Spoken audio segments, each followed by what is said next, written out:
Today, her presentation is Centering African Cultural Expressions in Fashion in the Classroom.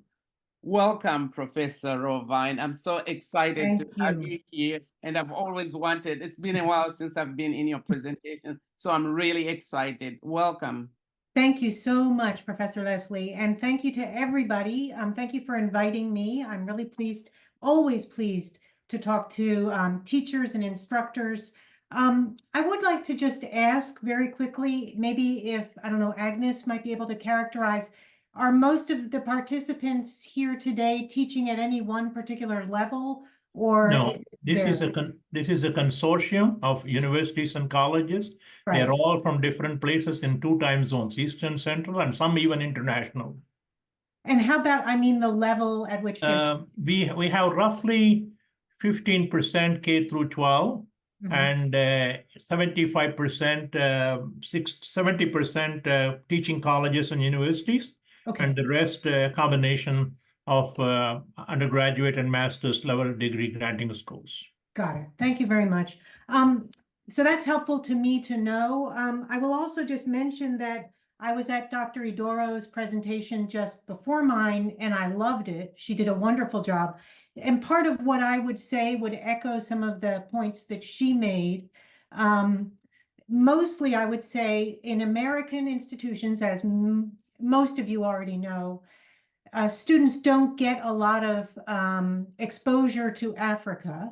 I think that's changing, but it hasn't changed enough yet. So for me, teaching at the college level, at the undergraduate level, my students know as little as a student in 5th grade might know about Africa, if you see my point.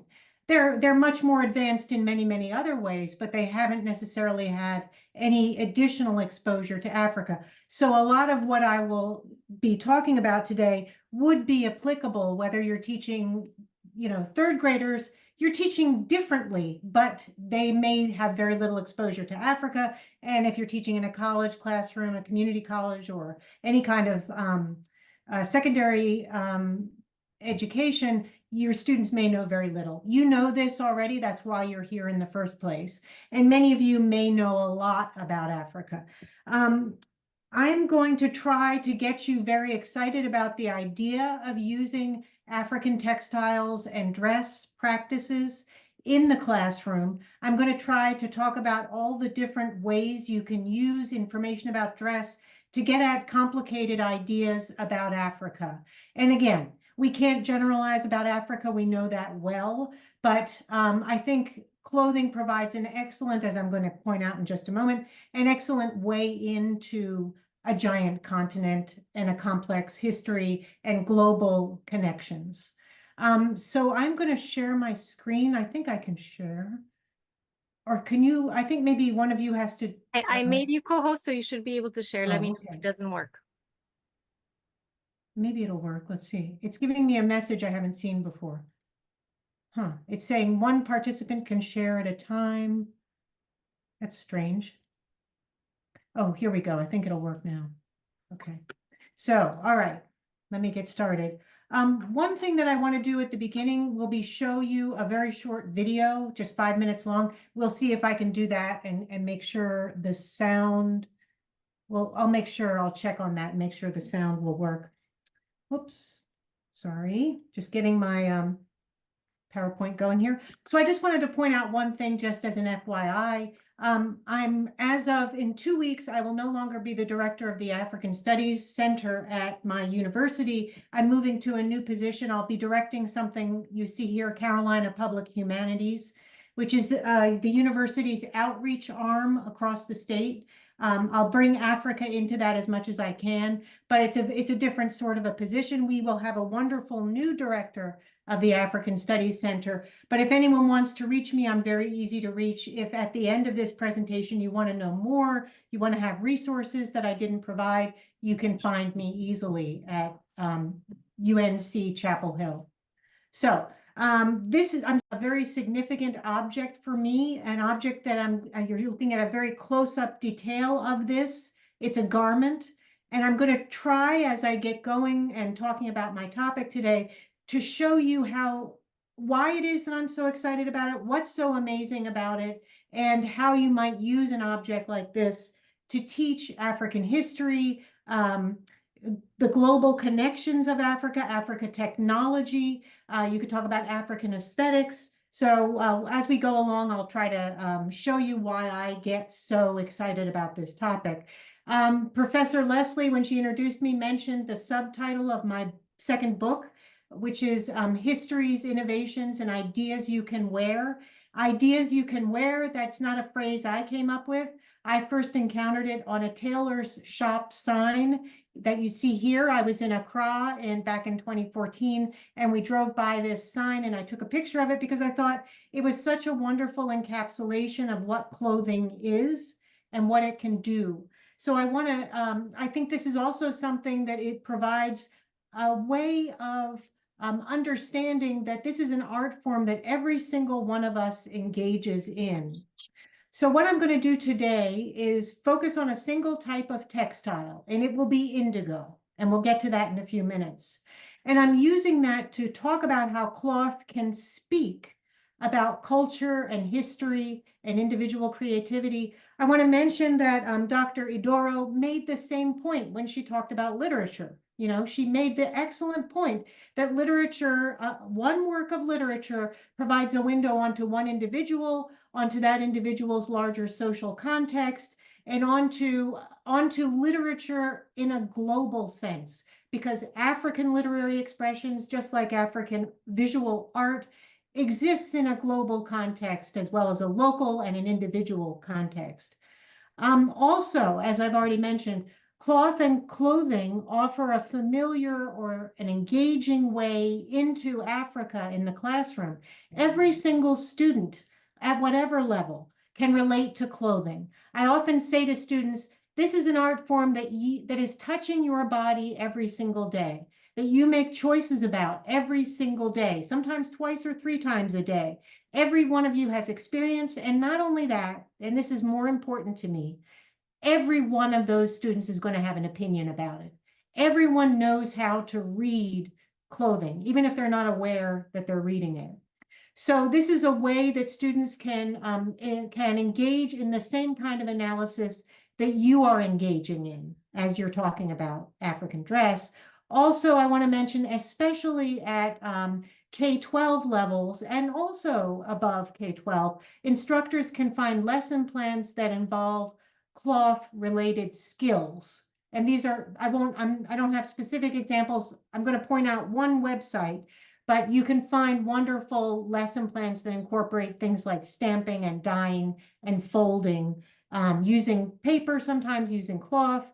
I want to put in a pitch for UNC Chapel Hill's African Studies Center. This is a project I've been very involved with, where we're designing K-5, so just up to 5th grade, lesson plans on contemporary Africa. In fact, I'm off to Senegal and Ghana with a group of teachers later this summer as part of this project. We have wonderful lesson plans, which I think we're hoping to expand beyond 5th grade, but now it's a rich wealth of lesson plans all about contemporary Africa, largely based on case studies in Ghana and Senegal. So I'm giving you that website, and I'll show you a screenshot of it in just a moment. Also, I want to mention throughout my presentation, I'm going to share some of the assignments I've used to help students learn to look closely, which is key in art history, to conduct research, key in any field, and write about Africa through the lens of cloth and clothing. And I want to mention, I consider my job to be more teaching about Africa than teaching about art history. I love art history. I teach art history classes, but to me, I find it's more crucial for students to leave my classroom with insights into Africa. And that includes students who are from Africa, but who haven't studied African studies topics before. I want them also to gain insights into art, into looking, into visual expression. But I think in our culture, Africa is the more challenging and the more enlightening part of my, my title as an Africanist art historian. This is one part of our website, the UNC Chapel Hill K-5 Digital Learning on Contemporary Africa website. We have about 40 lesson plans now available. Many of them have video elements to them you can use in the classroom. They've been designed by teachers who are part of our team and have traveled to Africa with us. So I want to highly recommend that site to you. This is the video that I want to show you. It's just, I think it's about 4.5 minutes long. And it's from the New York Times. The New York Times did a whole series called Intersection. And it's about fashion, everyday fashion. The fashion people wear on the streets in cities around the world. And there are about 5 of them based on African cities. And this one is in Dakar. So I'd just like us to watch it and just, you're going to be thinking about what people are expressing when they talk about their clothing. What other ideas are they getting at when you ask them about their clothes? And what the reporter did is just stop people on the street in Dakar and ask them, what are you wearing today? What is it expressing for you? So let's see if I can make sure the sound is going to come through here. Whoops, hang on one sec. Here we go. And please wave at me quickly if you don't hear the sound.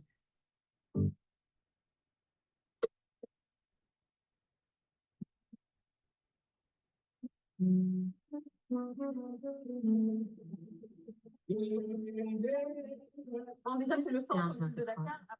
I don't think there's one style, but a variety of styles, because all of Dakar comes here. Me, my style, it's kind of ethnic chic.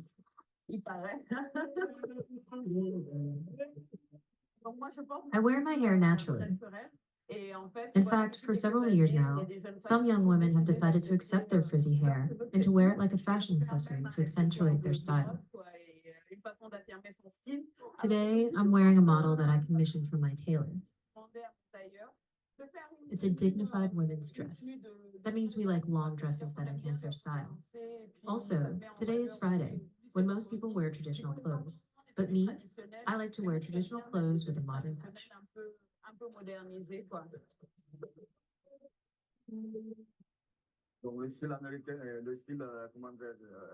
American style, French style, Western style in general is all over Africa right now. People are inspired by the Americans and the French to dress themselves in that style. Sometimes I try to mix them, for example, by using African fabric to make American style clothes. Before it was just women, but now even young men do it. They take American style, go to the tailor, and copy it a bit to create a new style.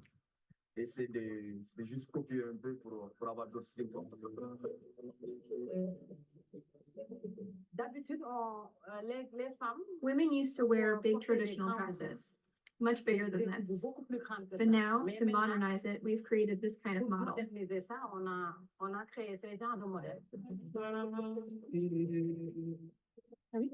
It's important to follow fashion here.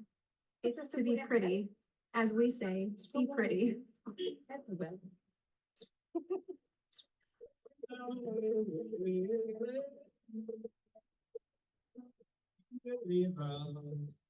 Today is Friday, and normally we go to the Friday prayer, but we don't normally do everything 100% African. That's why I've mixed it up. You see, I have the sneakers with the hat that I'm wearing. It's different from the traditional outfit. I can wear it anywhere. I love it.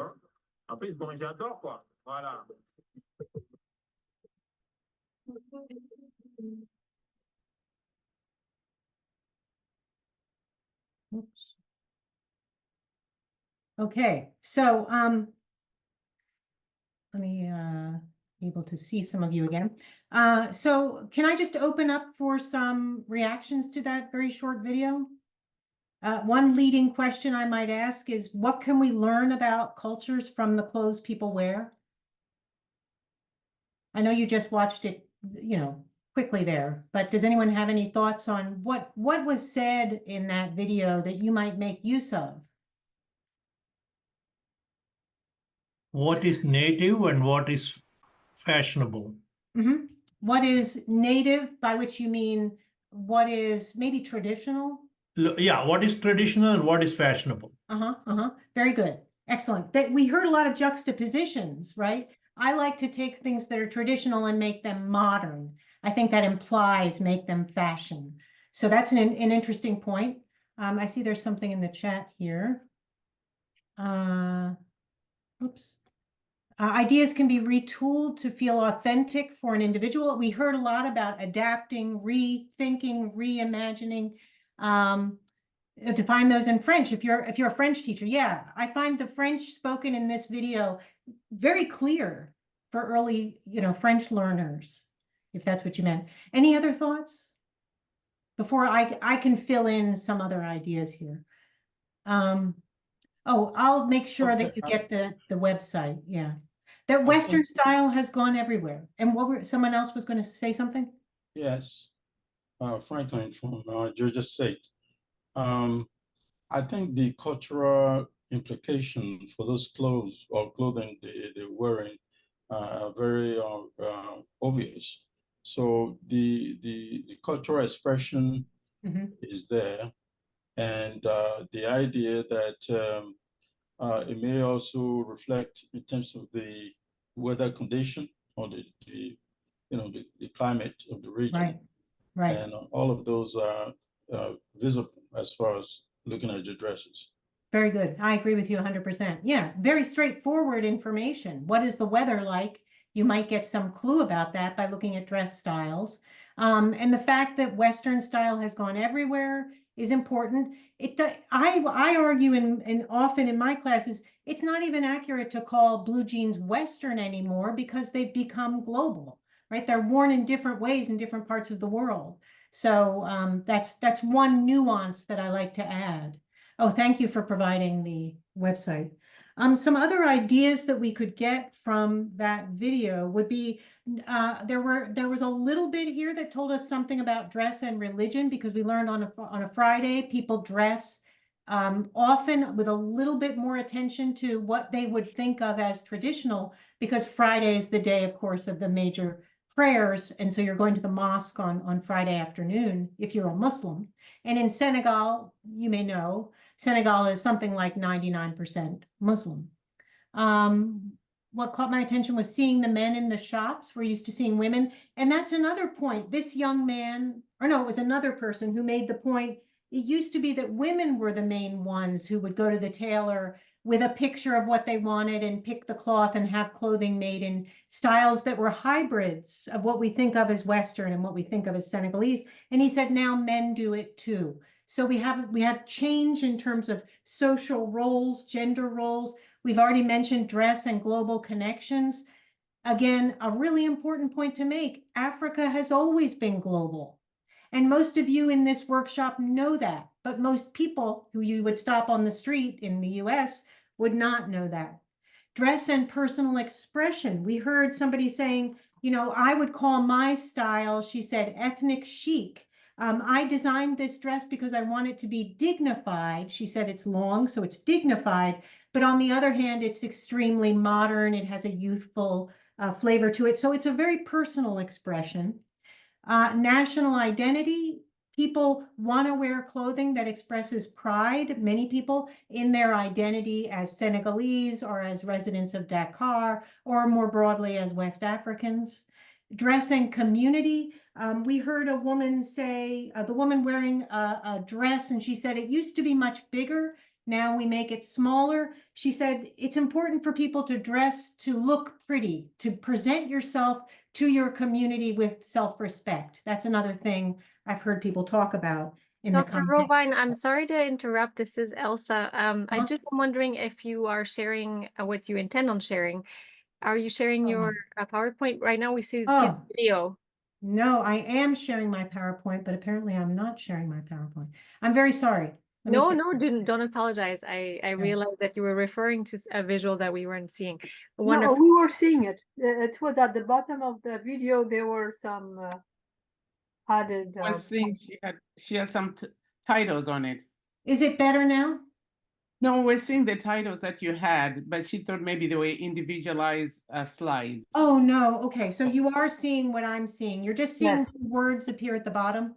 Right. Yes, my That's apologies. what I Yes. had. That's what I had. Right. Yes, great. Good. So we were okay. So then also dress and history, and I'll talk more about that, but we can get at that as well. I want to, in just a moment, I'm going to dive into indigo, which is the dress style that our first interviewee talked about and was showing you here. You all know indigo is a blue dye. That's something that is universally known. But I'm going to go into I'm detail. sorry. Now you are not sharing your PowerPoint. I don't know. You No, were she hasn't sharing started earlier, yet, but no. now you are not sharing. But have you started showing it? Not yet. Okay. So sorry for creating any confusion. That's all right. Am I sharing it Okay. now? Right. She was. Okay, sorry about that. So indigo is not unique to Senegal. It's not unique to Africa, but it is highly, as I'm saying here, elaborated. It's highly developed and very culturally significant in many parts of Africa.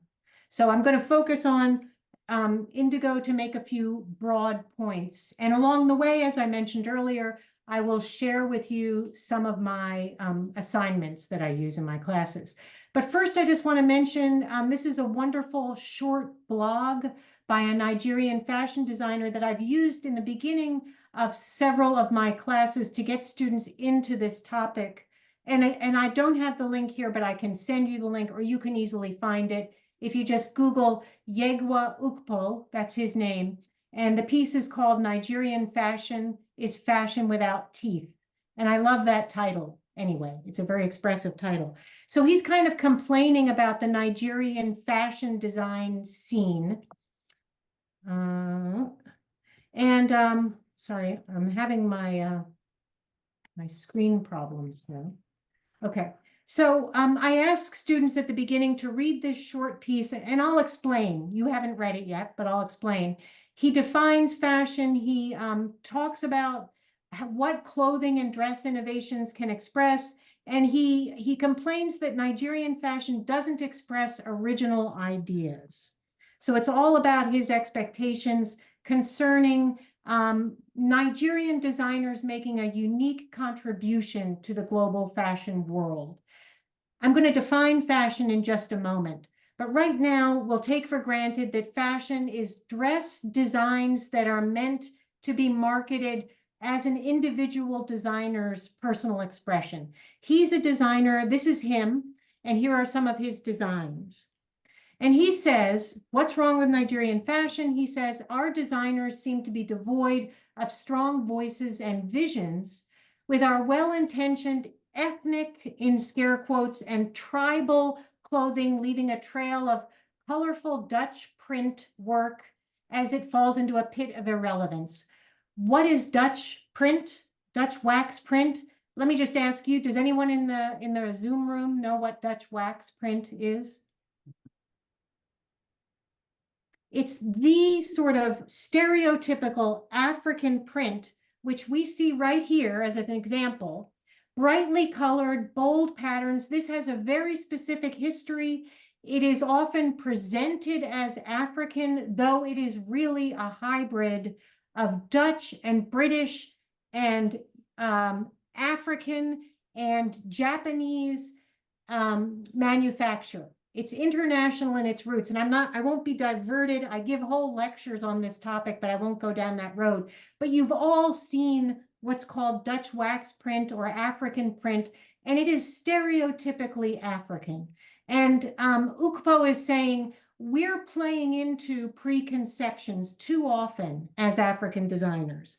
What caused this problem? He says, neo-colonization has led to our ancient history being all but obliterated or stigmatized, while our modern history suffers from the disposability of the 21st century.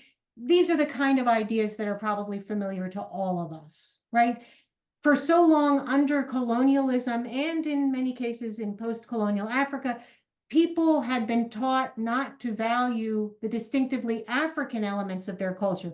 That has changed dramatically. But Ukpo is saying we could still do more. We could use fashion as a way to do more.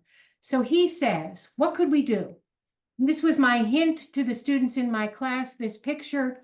He says, we should contribute to the ongoing cultural narrative. We need something that will leave a mark on the imaginations of viewers around the world and make them believe the clothing will take them somewhere away from the mundane. We have to understand, he says, contemporary and historic culture in order to make a contribution. What is the historic culture he's talking about? He's saying, look at historical dress practices. All of these are West African. This is Nigeria. I believe this is Benin. This is, I'm not actually sure. It might be Nigerian, but he's looking at historical dress. These are pictures that he uses. And he says, look, if you study historical dress in these parts of Africa, we see the predominance of wrapped fabric, not stitched, wrapped, not tailored, wrapped, tied and knotted, used and draped, as opposed to using fasteners like zippers, buttons, or clips. There are not extensive seams and stitches are mainly absent. The use of fabric ornamentation and jewelry. He's saying these things are distinctive to us. If we study our past, we'll be able to appreciate what's distinctive about Nigerian dress of the past. And this is what leads him to his own designs. If I can just go back for a moment to these designs that he did. These look modern to my eye, but they don't look like everything else. They don't look like what I expect if I have a preconception in my mind. They don't look like what I expect from a stereotypical Nigerian designer. They're distinctive. And that's his argument, right? He's arguing that through fashion, we can make a major statement and a major contribution to the world. He complains about what else is being done. I would say to him, there are a lot of really interesting fashion designers in Africa today who are doing just what he's arguing. And I'll get to that a little later. So this is my second book, the one that has the subtitle, Ideas You Can Wear. The only thing I want to draw from this book is my definition of fashion.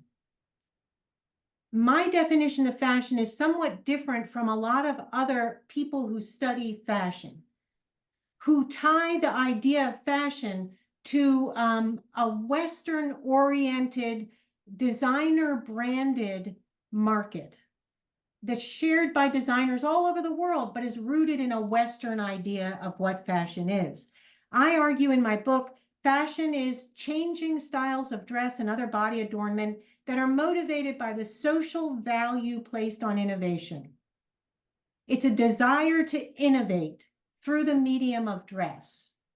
Why is that important? Because it enables me in my book and in all of my work to broaden the idea of fashion to encompass a lot of dress that people would ordinarily not call fashion. They would call it traditional dress. But I argue that all dress that shows innovation, a desire to innovate, can be included in that category. And I always tell my students, we need to understand the implications of categories. Whether the category is art, whether the category is fashion, whether it's literature, what are the implications of the category? And then ideally, we can think about what's missing from that category, right? What does it exclude and what do we want to include? So in my work, in my book, I have a whole chapter on a category that I call indigenous fashion. Fashion that doesn't have anything to do with the fashion networks of Paris and New York and Tokyo and Milan, right? That's the sort of stereotypical conventional definition of fashion. I'm trying to expand that in my work. So here, and I'll provide you with this PowerPoint. I don't expect anybody to read this. It's much too small, but this is a sample of one of the assignments I would do early in the semester with my students if I'm teaching a class, whether it's this course, which is called Clothing and Textiles in Africa, or other courses that I do that relate to dress. And what I'm asking them to do here, and page 2 is a sample of what I'm asking them to do, is choose an article of clothing in their own wardrobe that they will write about. And they have to pick an article of clothing that they consider to be particularly expressive, whether it's expressive of some element of their own biography, whether it reveals significant information about a place they've been or a person who they know. And they are to vividly describe the dress. I do a lot of exercises with visual description, because I think there's an example of something, I hope, that might be a little trickier to do with ChatGPT, the enemy that we're all trying to avoid, unless we want to make use of it. And then I asked them to talk about what the garment communicates and how it communicates it, right? So specific attributes of the garment and what ideas they contain. And then they need to relate that to 2 specific readings that we've done in class. So this is something that I do deliberately to make sure that the students can see that they can interpret clothing. So now I'm going to turn to Indigo, and every now and then I'll jump back out and show you another example of an assignment that I've given. So Indigo, I'm choosing this because we saw in the video, the first woman who was interviewed cited Indigo as an example of something that is part of her own sense of pride in her identity as a Senegalese woman. So it does have deep significance in many contexts. Indigo is a way to talk about science in Africa, because in transforming indigo leaves into indigo dye is a scientific process that requires great expertise. I talk in my classes about that process, how another material, usually in West Africa, a special kind of wood ash is added to the leaves in order to change the pH of the water that the dyeing is taking place in. Because without this added alkaline material, the wood ash, the indigo dye won't permeate and be preserved on the cloth. So there's a science to it. It's not just that the leaves are blue. That's not it at all. It has to oxidize repeatedly in order to take that dark blue color. It's the work of experts. There are men in some regions, women in others. And among the Yoruba in Nigeria, indigo dyers even have a patron deity. So it's believed to be a very culturally significant art form. I'm showing you here just the sort of variety of hues that can be acquired by expert indigo dyers, from nearly white to essentially black, all using the same dye. It can be done on a household level. So this is a way to think about industry in Africa. It may be just a family workshop, or it may be a much larger scale workshop, as in northern Nigeria, where there are centers for indigo dyeing that involve as many as over 100 dye pits at which male experts work on the dye. Also, always reminding students that this is a contemporary as well as a historical art form. And this is an article from BBC Africa in 2022 about the historic dye pits in Kano in northern Nigeria, and how they've been threatened by, among other things, the vast amounts of used clothing that come into Nigerian markets from other parts of the world, and also industrial dyes like this German indigo dye, which is very dangerous to use, as well as it pushes out local indigo dyers. Here's another sample assignment. I'm just interspersing these throughout. I also do this early in the semester, where I divide the students into groups, and I give each group a garment. In this case, this was a Liberian hat that we had already talked about, so I was using this as an example. And then these are all very familiar here at UNC. Everybody knows, whoops, the Carolina cap, the Tar Heels logo, Birkenstocks, a hoodie, and I assign them to write 5 visual descriptions. The other students in the class don't see what that object is. They are limited in what words they can use. They can't use any spoilers as they describe their garment. They have to do it very visually. And it's a fun assignment. Students really enjoy it, and they often guess within 2 hints what the object is. So this is just an exercise in visual description. So I'll kind of zoom through these because I have a tendency to go on, and I only have 10 more minutes. So I would talk about, I'm just trying to show you all you can do with indigo dye. History, the depth of history in Africa through the medium of cloth. This is in Mali, the very famous Dogon region of Mali. Some of you may well already know about the Dogon. It's a very touristed area, or at least it was before the past 5 years, with terrible insecurity in this part of Mali. I won't go into that, but that's important to know. But this part of Mali has been inhabited since at least about the first millennium AD. And you can see up high in the cliffs structures here.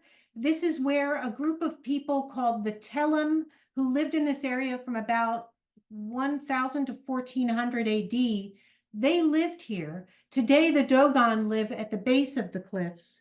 And archaeologists in the 1980s began doing research in those cliffs, the sheer faces of these cliffs, and they found that there were burial sites high up in those cliffs. Bodies had been brought up into those cliffs from the plains below using a system of pulleys, we think. So these are burial sites, and people were buried with cloth. And so we have reconstructions of garments and blankets and other fabric objects from the 11th and 12th centuries AD that are incredibly sophisticated in their manufacture. I won't go into detail here, but these are woven on strip looms, long, narrow looms that are still used in this area today. The patterns that are applied to these cloths using indigo, among other dyes, are so sophisticated. It is just an astounding example of the technological and aesthetic advancement of these people.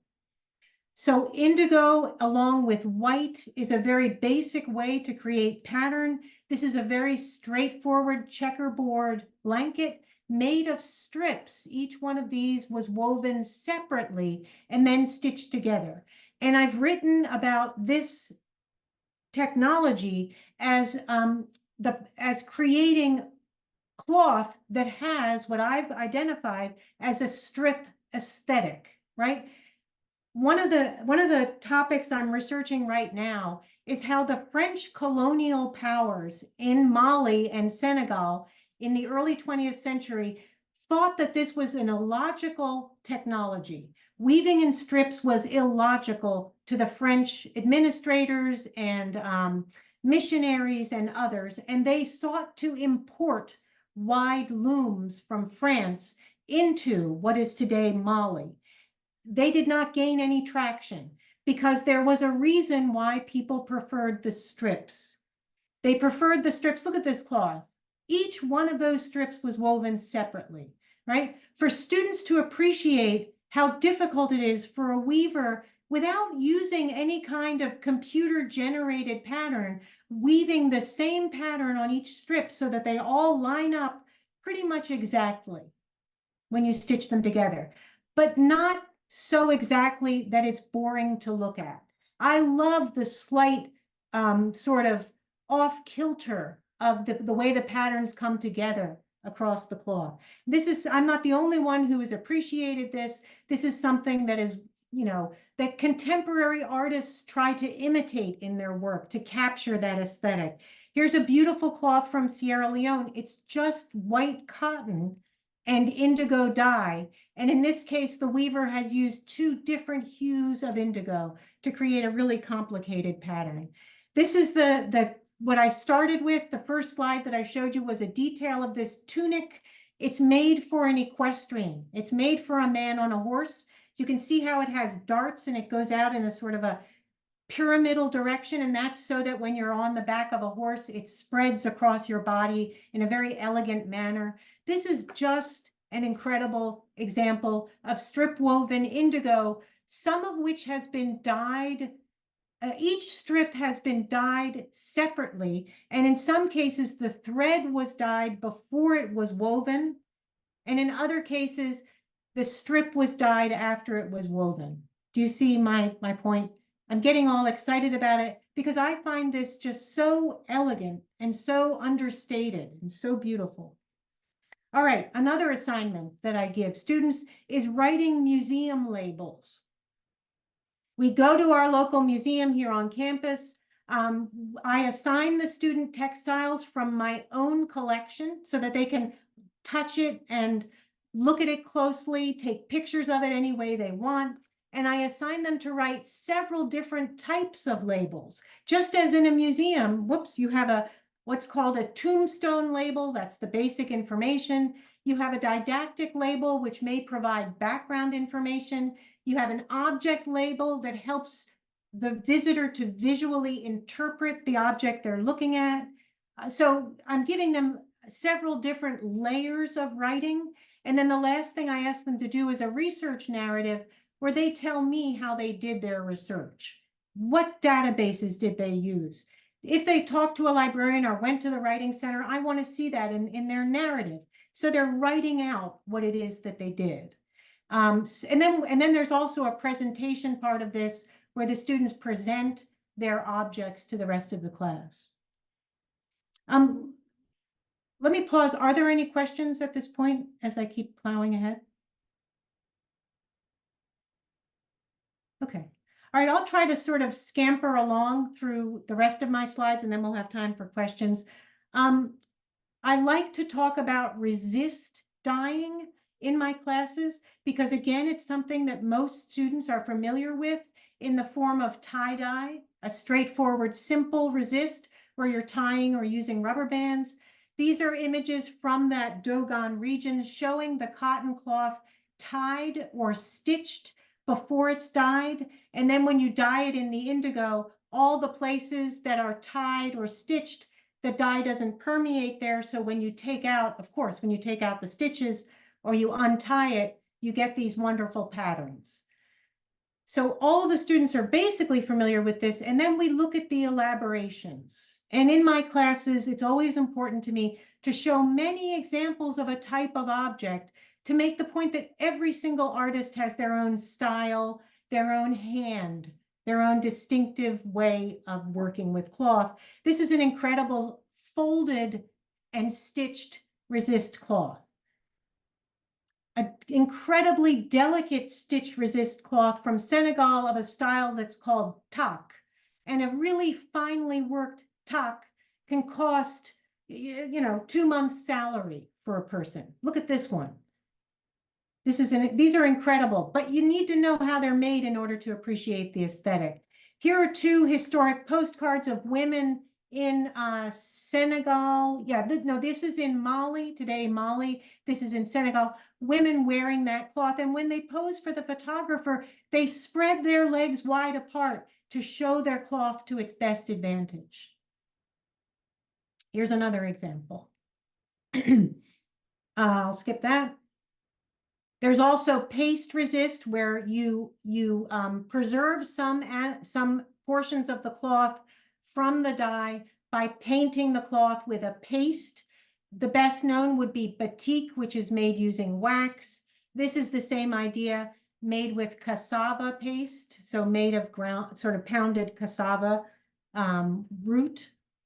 Here it is undyed, and then when you immerse it in the indigo and you heat it up so that the cassava melts off of it, these patterns are what is left behind.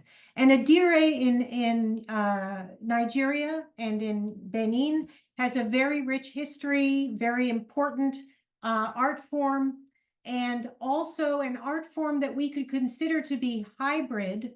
I'm showing you lots of examples here, because the cloth that is the support for this cloth is factory woven cloth. You couldn't make patterns of this kind of detail and fineness if you were using locally woven strip cloth. The cloth is too dense to take such fine patterns. So this cloth didn't begin to be made until the early 20th century, when lots of people had access to imported factory woven cotton cloth. Does it make it any less Yoruba that it's made of imported cloth? I would throw that question out to you. There's no exact answer to it. I know my opinion is that it is no less Yoruba. It is no less African for being based on an imported cloth, if you see my point. And that's an important point, right? People make things their own. Here I'm showing you a detail, just going to keep going. I'm not going to be tempted to stop. Also, another innovation is the use of stencils to create a dire.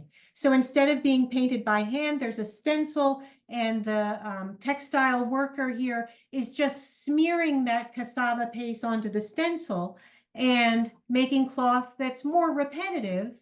But would I say it's not a dire anymore? I'm pretty open-minded about these things, and I love innovation, so I wouldn't say that.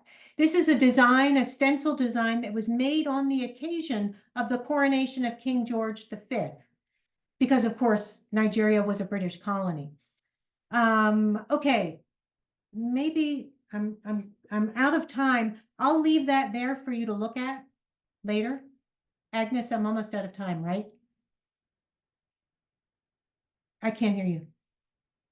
I think you're muted. Saying you're borrowing time from your question time. So Yeah. let's take a few minutes if you can. Okay. Yes. I'll just end with this. This is how I will end.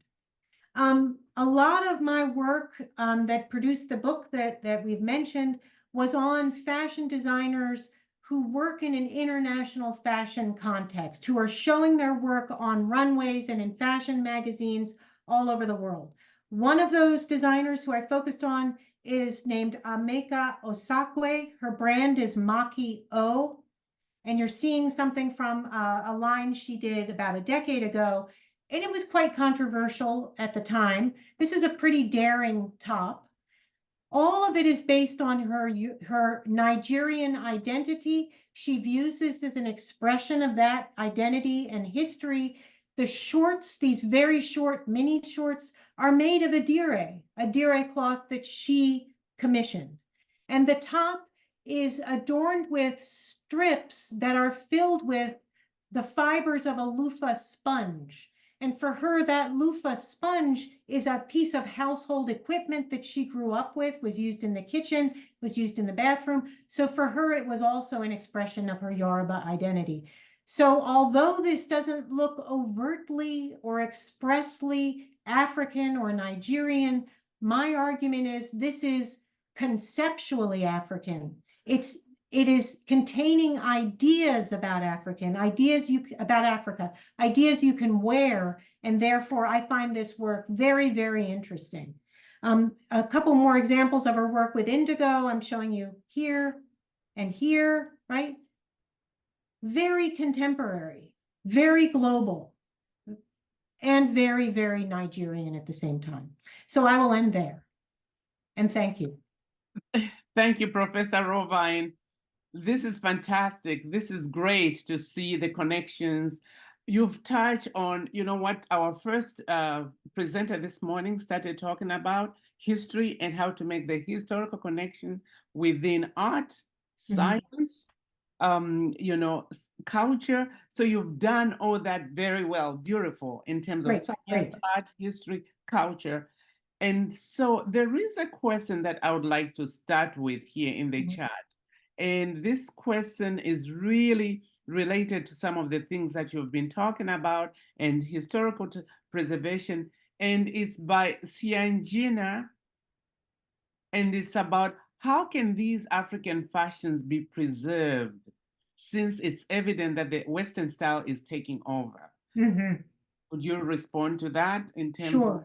Right. Yeah, I mean, I agree that it's tragic. I would even go so far as to say there used to be weavers everywhere in Mali, including in Bamako, the capital city. Every time you turned a corner, there were weavers. That is no longer the case, and it's sad because it was such a distinctive local art form. It still exists, but not to the degree it did in the past. But I will say that as people recognize the value of things because they're not as present as they used to be, there are people in every context that I've ever worked in who set about preserving an art form, right? In a conscious way. that wasn't possible before because there wasn't recognition of its value before. So that is perhaps the only silver lining I can see there is it creates a real recognition when everyone's wearing clothing that looks like the same clothing that's worn in the US or France or anywhere else, then people start to value what what their mothers wore, what their grandmothers wore. And so we do have a whole host of people who are working to preserve, right? Related to that, could you speak to the impact of the global market on the local? You know, like you've shown all this fashion going to Paris, to all this. So what is the impact of that on the local? Are they producing more as a result of that? Are they producing more like in that sort of global style? Right. Yeah. And preserving their styles as a result. Yeah. I mean, there really is, I've noticed a strong, a lot of attention to what we saw in that video, which is blending styles together, right? A desire to bring a Senegalese flavor or a South African flavor or a Nigerian flavor to garments that are at their base in a global/European style, right? So I see more and more of that. That I think is a strong influence of that global market. I think in the past, in the colonial era, when people were aiming for sort of what was elite status was sadly at the time also in Mali, French status. So there was more of people wearing clothing that was indistinguishable from what was being worn in France. But that is not now, today, the most elite style. The most elite style brings something local to that international style. Yeah, if you see what I mean. Right. And there's Dr. Mawana Zabadwe asked the question, how did the Arabic Moroccan culture affect the art and fashion in Mali and African countries? An excellent question. First, let me just say, Eula Boyd asked me, is what my background is that Dutch wax print? And it is. It is. My background is actually one cloth, and that one cloth has all those separate patterns in it. That's why I love it. It's a funny kind of combination. But anyway, Moroccan and North African style in some parts of Africa, in the Sahel, where Mali is, I would include Senegal, Niger, straight across that part of Africa, there was a lot of North African influence as Islam was spreading into that part of West Africa. So people were adopting Islam and at the same time often adopting the dress styles that were associated with Muslim identity. In fact, one topic that I love to lecture on is further south in Cameroon, there was an emperor, some of you may know of King Njoya of the Bamum Kingdom, who reigned from around 1914 or so to 1930 or so, when he was exiled by the French. He was an amazing diplomat who used dress as one tool of diplomacy. And when I lecture about him, I talk about how he adopted Muslim style dress, which is mostly, what I'm thinking of here are bubus, or called an agbada, the big gowns. I did show some pictures because in the beginning there, I showed you some pictures of historic Nigerian dress styles. If you remember, I could go back to that. And it's a big gown and it's embroidered around the yoke and the back. So Njoya adopted that style when he was forming allegiances with a Muslim kingdom that was a neighboring kingdom. But when the Germans showed up, because the Germans were the first colonizing power, when the Germans showed up, he wore German style dress. He didn't just wear German style dress.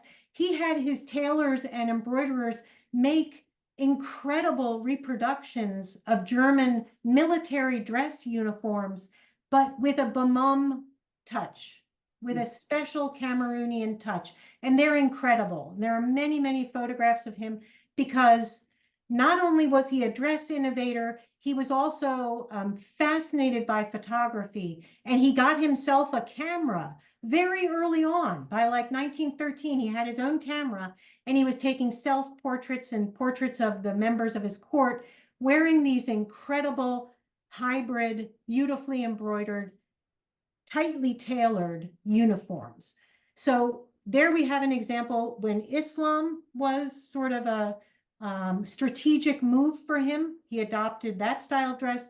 When alliance with the Germans was strategic, he adopted that style of dress. Mm-hmm, mm-hmm. Very good. Thank you so much. Thank Sure. you. So there is a question about hair from Maulana. Would you like to unmute yourself and ask that question? Whether people actually also use indigo for coloring their hair? Yes, that's Yes. what I was just curious about the use of it. Sounds like with fabrics, but I also wonder, just curious about whether or not that extended to hair coloring as well, if you know. I don't know of hair coloring, but I do know of skin coloring. And I'm thinking here about Fulani women who live mostly all across that same Sahel region, Mali, mostly Mali, Niger, Senegal. They sort of tattoo their chin using indigo. And it's sort of a blue patch of skin that's a marker. It's an ethnic marker. Not all Fulani women do it. Another thing I think of is, I was going to show you slides, but I didn't have time. The Tuareg, I don't know if any of you have heard of Tuareg people, who are traditionally nomadic in the Sahara. Tragically today, in that same area, there's a lot of Islamicist extremism that has infiltrated Tuareg communities. I can't help but mention this, that there's a very complicated political and security situation in that area today. But in the past, and still today, Tuareg men are distinctive because they're Muslim and they wear a veil. And it's usually women, of course. If you're going to be wearing a veil as a part of your practice of Islam, all over the world, it's women. But among the Tuareg, it's men. And this veil is very special. It's called a tagalmust, and it's made with cloth that's dyed in indigo, but not dyed in water. Instead, the indigo dye is pounded into the cloth. It creates a very distinctive shiny surface.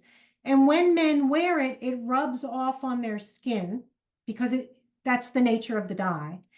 And it's said to have sun protective qualities, almost like SPF, but made of indigo. And the Tuareg were much romanticized by Europeans, and they called them the blue men of the desert. Why blue? Because their skin literally had a blue hue. So there's a long roundabout answer. I don't know of anybody who used indigo for hair dyeing, though. There's been at least two questions related to educators wearing African dress in the classroom. I'm going to ask Amin if you're there to actually pose this question. Thank you very much. That's a very insightful presentation. I just wonder whether to bring it actually practical and feasible, whether it could be feasible for teachers to wear particularly when you're teaching those African arts and dressing, where you could have the teachers wearing the clothes in class, or even asking the student who are doing the presentation to come that week and have those African dress. Yeah, that's a great question. And that does touch on issues around, cultural appropriation, with ideas we all struggle with. I know a lot of people who are African who teach topics related to Africa who make a point of wearing attire that reflects their own background on some of their teaching days, if not all. And that, I think for students, that's great because it's, it's demystifying, I think, what might otherwise be sort of objectified as distant and other. No, this is a person you know, and this is how they dress. Myself, I don't wear African. I do have tons of garments that I've purchased over the years.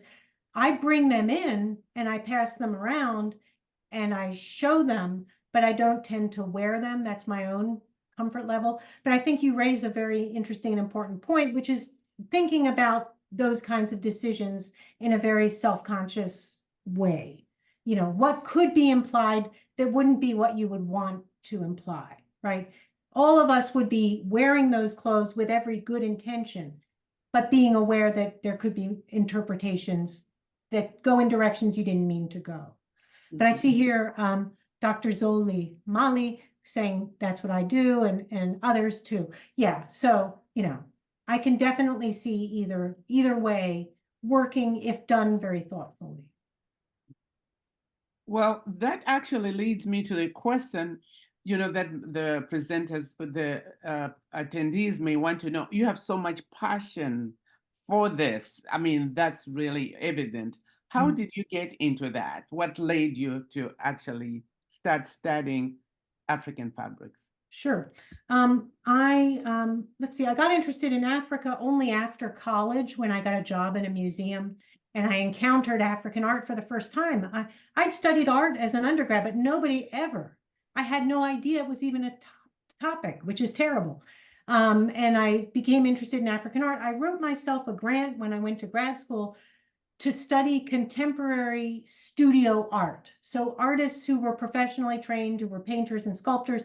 I focused on Mali for various reasons. And then when I got to Bamako, I got a Fulbright. I was moving there for a year. Within weeks, I began to feel that nobody cared about studio art. That when I talked to my friends who were Malian, they didn't have opinions. They hadn't seen it. It wasn't part of their lives. But clothing and cloth especially was. I mean, I immediately was drawn into debates and long conversations and visits to the market that went on for hours because there was so much to say.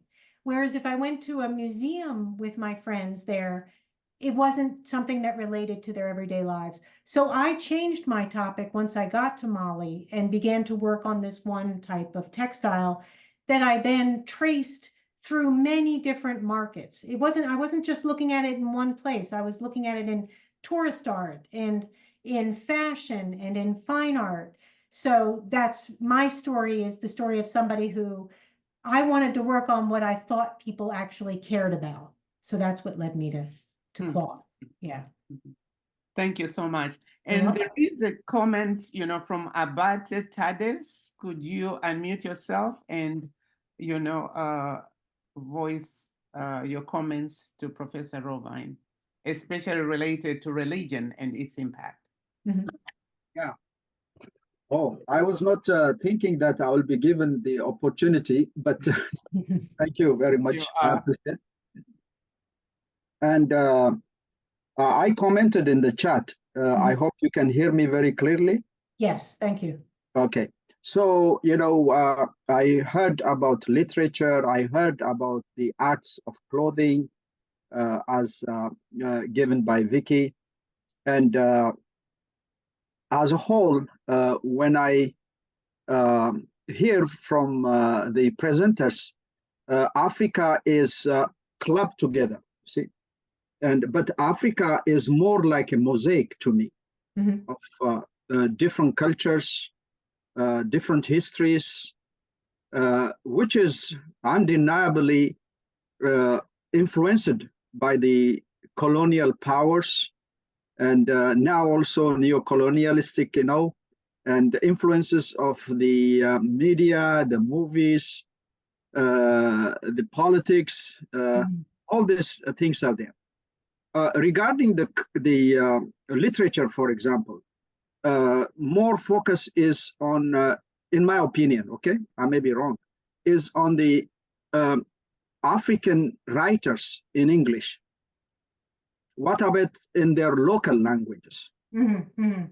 Okay, that must be emphasized. It has like thousands of years literature, by the way. I can mention, I'm originally from Ethiopia, so I know that the Bible reached Africa much before the Europeans, and the writing of the Bible in a local language is given there, and it's there.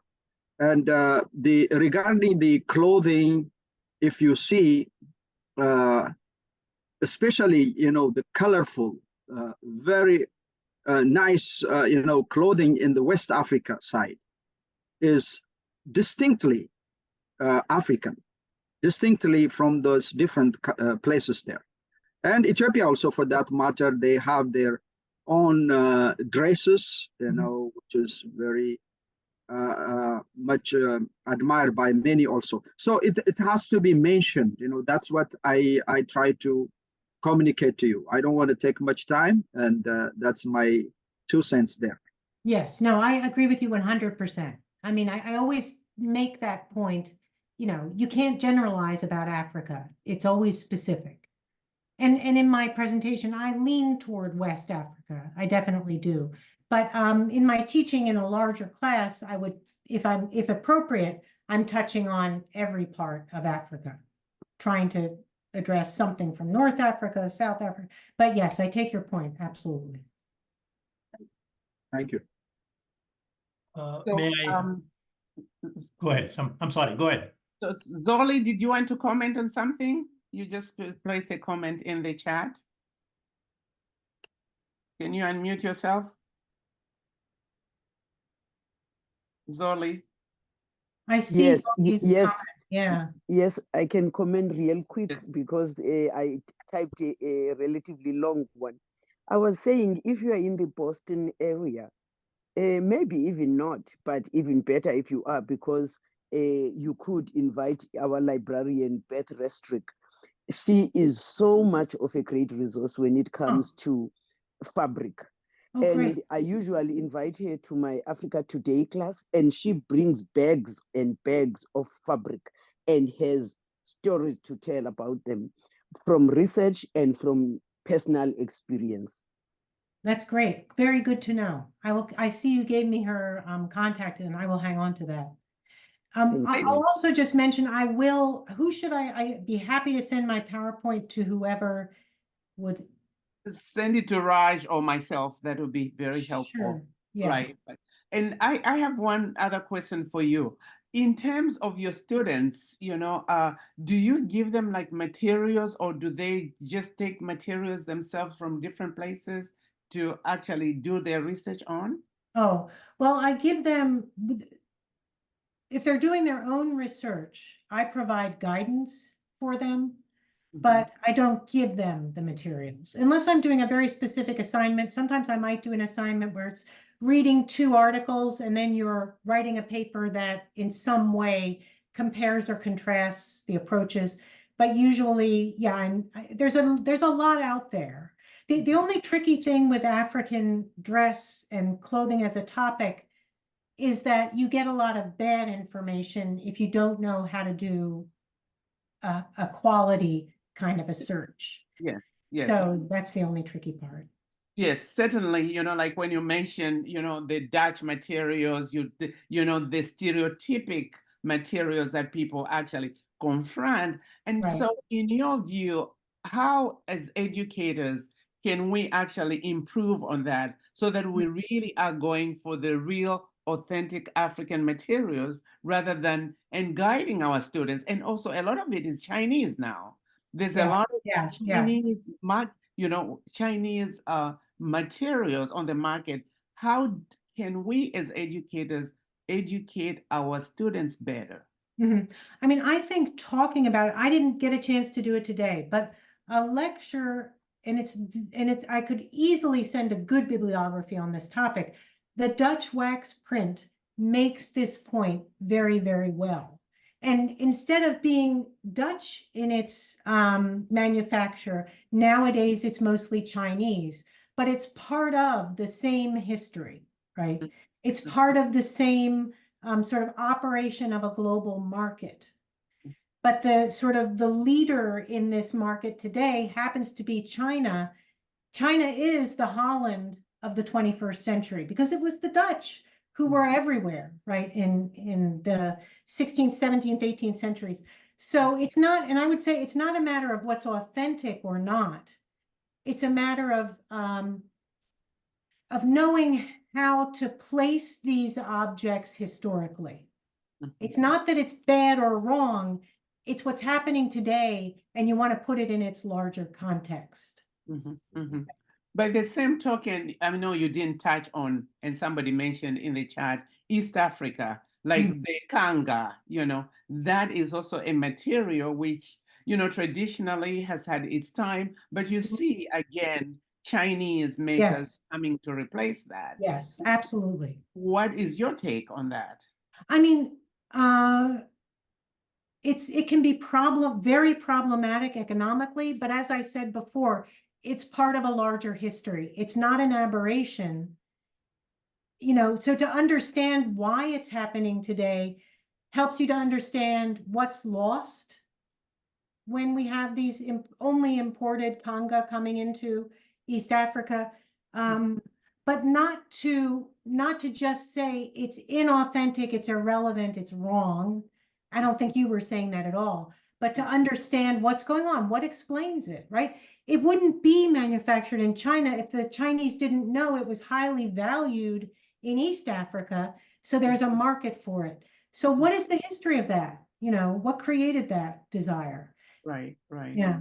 Right. But I mean, you spoke about science, art, and history. Those are some of the elements which are being erased. Yes. Bringing in all these important. No, I totally agree. Right. I don't mean to say that there's nothing. I don't mean to say that there are things of value that one wants to see preserved. Yes, absolutely. Right. But I always want to understand what's going on and why it's going on. And then that helps you to think about, the people who are trying and deliberately seeking to preserve, what exactly is it that they're preserving, right? Why does it matter? Yeah.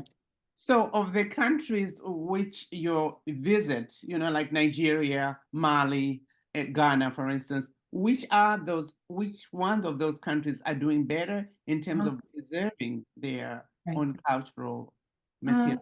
I mean, China is everywhere. There's no two ways about that. I would almost want to say Senegal, but now in the cloth markets, you really have to ask to find things that are not made in China. So yeah, I mean, it's not, I'm trying to think. In Mali, there were always people who valued that one kind of cloth that I wrote my dissertation and my first book on, and that continues. Mali, in a way, I might look at Mali as a very good example. And Ghana, too. Ghana, with its kente weaving and a dinkra cloth that some of you may be familiar with, that is highly valued by a lot of people in Ghana.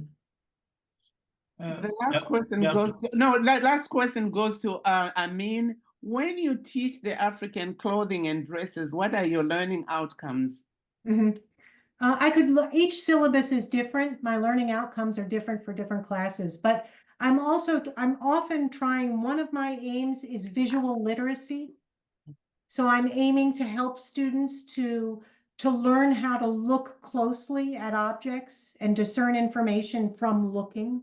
I'm also very concerned with writing. So another one of my learning outcomes is for students to be able to conceptualize a topic, write an effective thesis statement, those kinds of things, those nuts and bolts. And then the very big picture is gaining insights into whether it's contemporary Africa in one specific place or historical Africa, depending on what I'm teaching. Well, I would like to thank you, Professor Bovine, for such an enlightened presentation. I mean, I'm always learning, and many of us are always learning. Thank you so much for putting the cloth in the classroom, but making all the connections to science, history, art, and so many more, and the culture, of course. Thank you so much, really. You're very welcome. I really appreciate you being here. Dr. Robin, on behalf of the consortium in Georgia and all the participating schools and schools that are indirectly connected, I would like to thank you. The most appealing thing about your presentation was the visual dimension, especially both traditional as well as contemporary, that you were able to bring. Thank you very much. I really appreciate it. You are very welcome. I hope everything will go very well for the rest of the afternoon. Thank you. And there are so many, complimentary comments in the chat for you. Thanks Thank you. so much. Thank you, everybody. Yes. Bye-bye. Thanks and bye. Let's take a 15 minutes break and we will be back for the next session.